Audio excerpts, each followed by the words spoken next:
Welcome to episode 17 of the In the Name of Service podcast with host and psychologist Dr. Barb Thompson. Here, she broadcasts stories of everyday men and women who've answered a call to serve others in hopes of inspiring and catalyzing the rest of us to follow suit in our own way. Today's interview is with Ashley Wilson, counseling psychology graduate student at Liberty University. You'll quickly realize that Ashley's interview is a bit different from previous ones. Ashley's story is exceptional not because she can reflect on a long career of service she's already endured, but because she embodies the incredible character necessary to serve others well, even at a young age. Barb knew Ashley from a distance when Ashley was in high school because they attended the same church. Since then, she's had the privilege of watching Ashley grow these last few years and admires how courageously she faces life's twists, turns, and even tragedies with grace and wisdom beyond her years. Whether it's facing the fact that her lifelong dream of being in vet medicine wasn't going to happen, or the loss of her brother to suicide, Ashley may be young, but has no less experience in loss. Today, Ashley speaks about how early in life she felt an additional responsibility to serve others, her journey in learning the difference between interests and giftings, the importance of gaining perspective through mission trips to Honduras, Costa Rica, and Uganda, and the lesson that through the toils of life, we become stronger. I hope this episode encourages you to keep taking that next right step in your own story, and that it highlights the importance of nourishing the lives of the young people in your life. Thank you for listening.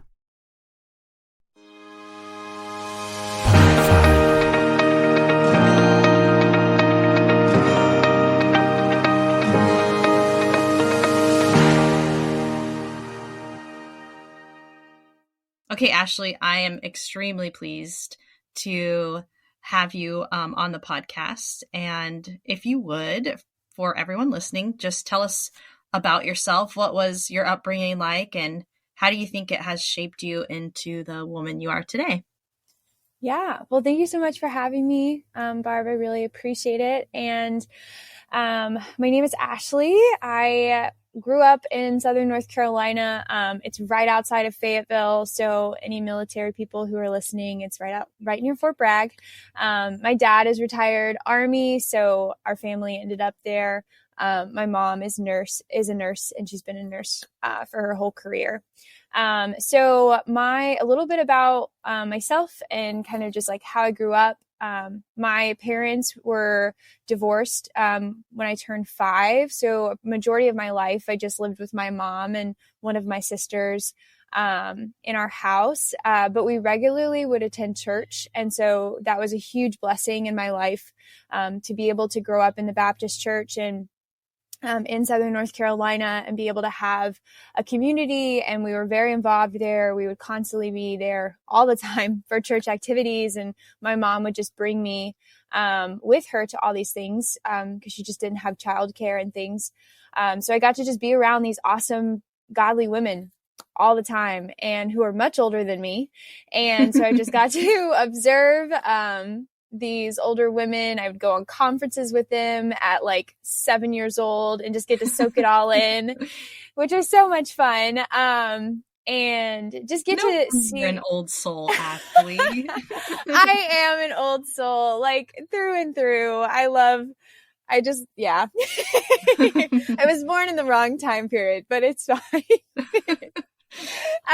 But yeah, I just got to soak it all in and I loved it. And I got to see this like beautiful, faith in God by so many of these women. And also my mom, I got to see her hard work ethic and her faith in God on display for me. So that was really cool growing up, being able to do that. And then also just be involved in church, which was really awesome. But, having divorced parents was very difficult. My dad does not regularly attend church, and the environments from my mom's house to my dad's house were very different. So that caused a little bit of uncomfortability and difficulty for me and like navigating all of that. But I did come to the Lord very early in life. I got saved when I was 5 years old. And I just had a really deep understanding for who God was and what I wanted him that I wanted him to be a part of my life. So it's a little bit about me. I don't exactly know what else to share other than that. I know. To start off with. It's such a vague, big question, but tell us a little bit about where you are today in life. What are you up to? Yeah. So after high school, I went to Western Carolina University and I got my bachelor's in biology. I wanted to be a vet my entire life. I grew up on a horse farm with my mom. And so I showed lambs, and we always had dogs and horses and all the things. But in 2020, I had a really hard time with, this is not what I want to do with my life anymore. And had a really hard journaling and process time with the Lord and seeking out mentors, wisdom of that. And counseling was something that came up of this might be something that the Lord might be calling me to do with my life. And so after taking off a year of school and serving in ministry and working at home, and I got to meet you, Barb, and get to work at Hot Works in Fayetteville, which was such a wonderful opportunity. Got to meet so many awesome people. And I then got to apply to Liberty University. I got in and I started my clinical mental health counseling master's program back in 2021. And I've been in that program since then. And I'll graduate next year in 2024. That is quite a shift. Like what? Yeah. Was it an inkling in the back of your mind that maybe there's something else aside from being a vet, or did that just hit you all at once? So there's kind of like a funny answer and then also a serious one. When I was in my senior year, I was having a really hard time applying to vet schools because my GPA was not super stellar. It was pretty average, if not a little on the lower side of average. And so vet school is very competitive. You really need to be really up there in academics, or you just need to be like an out of the box person where they want you. Mm-hmm. And so because I was so average in my scores and I'm not a good test taker, all the academic reasons, I just started evaluating, is this something I'm gifted in, or is this just something I really want to do? And so evaluating the difference between passions and giftings to do something. So good. And just figuring out, like, Lord, what have you gifted me in? And what have you given passions to my heart for? And what moves my soul? And people was something that constantly came up. And of course, I would have worked with people and vets, like as a vet, but I wanted to actively be able to have relationships with people, and that be a majority part of my job, is that I get to sit with people and I get to work with them and I get to be a part of problem solving and giving them skills. And that was definitely something that I get to do as a counselor one day, which would be really cool. You are such a positive influence on other people, no matter their age, their background. When or how did you know that your life would be filled with mentoring and helping others? Or is that something you're still growing into? Yeah, that's a great question. So I remember my mom teaching me growing up that I needed to be the hands and feet of Jesus. And like, we as believers get to be a different person that someone gets to interact with. And so like leaving that lasting impression on someone, like when you walk in the room with Jesus, and like that can be such peace for people. That can be such love for people. And you can just do relationships differently. And so, but I do have a very specific memory of an example of this, like calling or like mentoring, that was placed on my life. It actually happened in 2008. So, I was in 4th grade, and my sweet, precious niece, Selah, was born. And I remember in the hospital, it was the first time I ever got to hold her. And the minute that little precious baby was laid in my arms, this just sweeping of just responsibility and just love for her just swept over me. And I just felt the pressing from the Lord that I was going to have an important role in her life. And I wanted this precious little girl to have someone to look up to and to learn from and to be a different person in her life than she was going to experience. And so I wanted to be able, because people had done that for me. Like I also got to observe that from these women that the Lord placed in my life to observe. And I was like, I want to be that for this little girl. And I want to be that for other girls and be able to like carry that on and be able to replicate that. So just, I felt a responsibility just come over me after she was born, which was really cool. Yeah. I love that story, Ashley, because I have a son who's in 3rd grade right now. And you just can't underestimate that spirit, that person is already alive and well and being guided in a direction that, you know, I don't have complete control over, but certainly don't underestimate the young people because, you know, their hearts are being groomed for great things. Well, what do you believe, like what experiences or opportunities in your own life have challenged you to grow in those areas that you kind of have explained that you felt called to early in life? Yeah, that is a weighted question, but it's a good one. It's a good one because I think that you have to have the difficult times in life to be able to, it just produces so much growth. Right. Like when that soil is toiled up and it just creates this nutritious place for plants to grow better. And so through the toiling, we get stronger. And so I would say a couple different things that have just really stuck out to me when I was thinking over these questions that you sent me was my parents' divorce was a big one. Just when I was 5 years old, like that was something pretty big to go through. And it was a constant thing in my life of just having parents that were just very different and having a dad who wasn't in church and was very different than my mom who was walking with Jesus. And so that was a big one, as well as one of my aunts passed away from cancer in 2008. So I remember going to the cancer treatment facility, and we would constantly be called to go up to High Point, North Carolina. The family would be called in over and over again because we just didn't know when the last time. And so seeing that turmoil on the family like really grew me. As well as 2 incidents happened in 2012. So there's been this like constant growing and constant just like pressuring me to grow closer to the Lord, which has just been really cool and just growing me as a person. But in 2012, I lost one of my brothers to suicide. In the same Christmas, my stepdad at the time also walked out on me and my mom. And so being a freshman in high school, I grew up pretty quickly. Through my life, I just became more responsible. I became more aware. But those 2 things were very difficult to have to go through. But those experiences grew me a lot.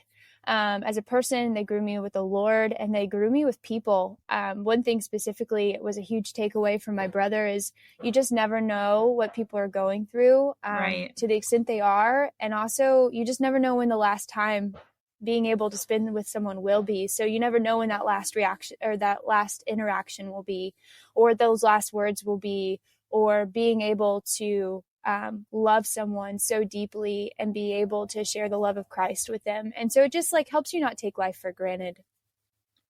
Yeah.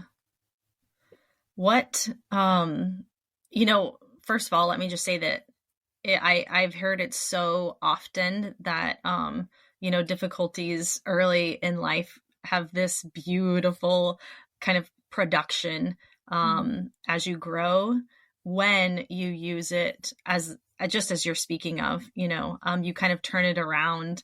You have this mature understanding of the preciousness of life. What has been your most meaningful experience serving others so far? Why do you think that is? Yeah, I would say I wrote down 3 because I couldn't choose just one. I love that. Yes, but I would say being able to serve in overseas missions has been a really big thing that I found meaningful. Being able to go overseas on a mission trip is just out of this world experience, and I would highly recommend it, especially with younger students as they are going through high school, going through college. If they have the capacity and the ability and the passion to go overseas. I think it just changes your perspective completely.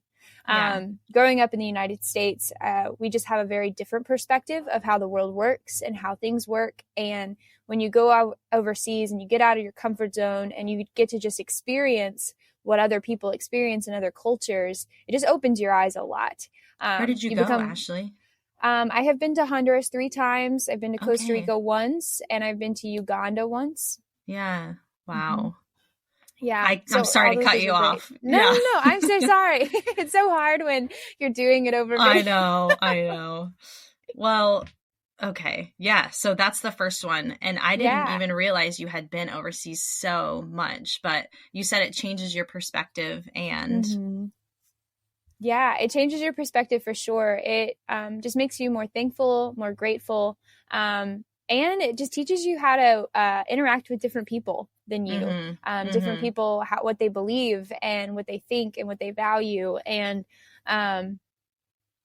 it just opens your perspective. It's hard to explain it when you haven't done it or like try to explain the thing. But if anyone's listening who's done it, they're probably sitting there like, I know what you're talking about. Yes, they can attest to it for sure. Absolutely. Helping in college ministry back in 2020 when I was home for the year between undergrad and grad school was a huge, meaningful experience to me. It grew me a ton. I had no idea it would be as difficult as it was, but it really stretched me in just being able to really study the Word of God and make sure I was interpreting things correctly and asking for help and asking for discipleship. And I was under Kevin Duffy. He's one of my mentors, and I was in his office like every other day. I was like, can you please explain to me what I'm supposed to be doing and how I do this? So that was really wonderful. And then the last one is just, I've been able to serve with youth over the years through girls camps and youth camps and things. And I've been serving in youth groups since I came to Lynchburg here at a local church. And so that has been so meaningful and so wonderful to get to pour into these students. I'll say when, not if, when you get tired or discouraged, because even as a young girl, the word you used was responsibility. You felt responsibility, which is a pretty weighty word. Even though obviously you love pouring into people, but when you do get tired or you have those days where you're a bit more discouraged, how do you rebound and, just find the energy to serve again? Yeah, that's a great question. Over the years, it's been a little different and I'm even still learning how to rebound being in this program. And like learning about wellness and checking up on yourself. But I would say consistently, it's been spending alone time with Jesus. I mean, Jesus literally went and spent time alone with the Father. We see that in scripture over and over again. And being able to spend alone time with our Savior is so helpful. It just brings about peace. It brings about nourishment. I mean, he is the bread of life, he says. And so it's like you're dry and you get filled. My mom always said growing up, she goes to church so much because she leaks. And so talking about that Christianese term of just like filling up your cup, which just means like you serve, so you have to replenish what's been emptied. But also being in his creation, I love being outside. I'm literally doing this podcast right now outside of my front porch as the train is passing by. But just being able to be in his creation and be with his people. Being with his people is so encouraging. Having those lifelines to be able to talk with and challenge one another, be able to work together and just know that I'm not alone is really helpful. Romans 8 reminds me of that. He says in Romans 8, 26 and 28, likewise the Spirit helps us in our weakness, for we do not know what to pray for as we ought, but the Spirit himself intercedes for us when our groanings are too deep for words. Yeah. And so like the Spirit feels what we feel. And when I'm reminded of that, I just know that Jesus is with me and I'm not alone in it. And then reminding myself, my home isn't here and I'm on mission and I've been asked to do these things. And so just giving myself the reminder of the purpose of why I'm doing what I'm doing is helpful. Yeah. What do you believe more young people need to hear in order to kind of like you just take a step by step out and use their unique gifts to serve others? I would say you've been called to do great things, and you are capable of doing great things. I think I became very frustrated when I was growing up, just because I was told like you're young or whatever. And I was very thankful for certain adults in my life who called me up to more. Like you were talking about with your son who's in 3rd grade, kids are capable of more than we think they are. And if you have a student who wants to do more or wants to be challenged or called up to do great things, and also that just seeing that in ourselves, like we've been called to do great things and we are capable of doing great things. We're not alone in that process. Like there are people around us, like we have bodies of believers, and our time is short, so we don't need to waste it. So I have way more energy and time than I will ever have in the rest of my life right now, because I'm going to have more responsibility and I'm going to have more things. I might have more money later because I am broke right now. Broke. But I have more time and energy than I will ever have in the rest of my life. Yeah. And so I want to utilize that, and for the sake of the kingdom and for the glory of the Lord. Yeah. Seeing that is kind of what you believe more young people need to hear. What do you think is keeping people, I guess, just held captive in that run-of-the-mill, not stepping outside of their comfort zone, not taking any kind of steps or leaps of faith, just going with the flow of what they see, in whatever kind of society that they're growing up in right now?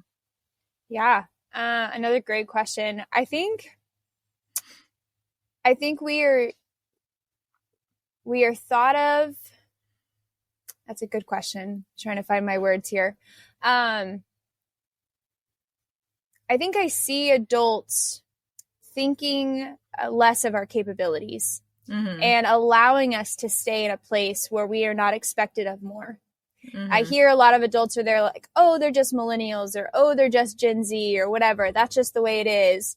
And it's almost like giving a pass to remain unmoving, right, and to remain in that space instead of calling up a generation to action. Or I see a lot of youth groups, and I'm not downing any youth groups or any systems, because they're great and those things are awesome, but it's very surface level and they're okay with letting us stay surface level. But I had great mentors who called me up and called our youth groups up to greater things. And allowed that depth to be there if students wanted it. And so I think that the reason a lot of students are getting stuck is a lack of mission. We're distracted on the next thing or the relationship that you want to have. I could do a whole soapbox on that, but I won't. Of just like, there's so many distractions and there's so many things happening, and they want to be the next thing, or they want to have all the good things, like quote unquote, that this world provides, but that's not why we're here. So I think that to make it short, to your answer or to your question would be just, we need a mission and we need a drive, and we need to know that we're capable. And we need to know that we have people with us cheering us on to do great things, and we're made for more. Absolutely. And yeah, I heard recently on another podcast, actually, that a powerless mindset lacks a meaningful mission.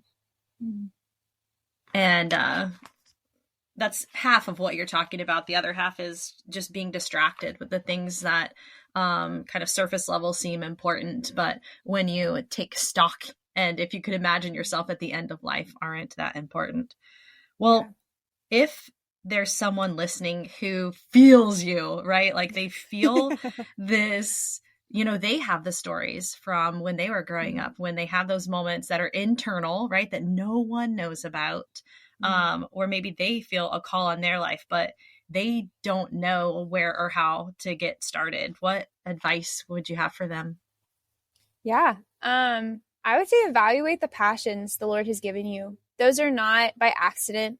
I think it's so cool to just see the different passions people have and the different drives people have. And so evaluate those. Those are given to you as a gift.